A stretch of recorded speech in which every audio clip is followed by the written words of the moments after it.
રાજાઓ ધોરણ 7માં અભ્યાસ કરું છું. આજનો મારો વિષય મહારાણા પ્રતાપ. મહારાણા પ્રતાપનો જન્મ 9 મે 1540ના રોજ રાજસ્થાનમાં થયો હતો.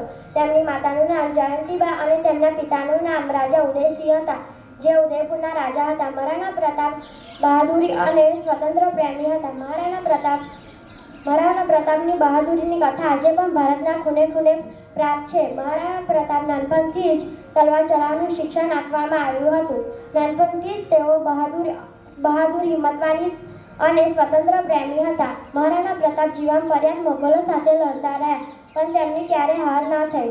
ભાલા, કવચ અને બે તલવારો સાથે તેઓ 208 કિલો વજન ઉપાડતા હતા. તેમણે મોગલ બાદશાહ અકબર સાથે હલ્દીઘાટીનું પ્રખ્યાત યુદ્ધ લડ્યા. હલ્દીઘાટીના યુદ્ધમાં તે અને તેના સૈનિકો બહાદુરીથી લડ્યા. મહારાણા પ્રતાપનો પ્રિય ઘોડો ચેતક હતો. તેમના પ્યારા ચેતકને તેમણે હલ્દીઘાટીના યુદ્ધમાં પોતાનું જીવનું બલિદાન આપીને બચાવ્યા હતા.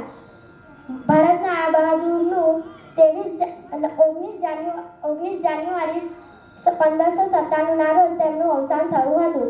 દરેક ભારતીયોને મહારાણા પ્રતાપ પર ગર્વ છે.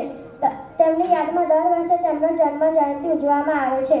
प्रताप का सिर कभी झुका नहीं, प्रताप का सिर कभी झुका नहीं।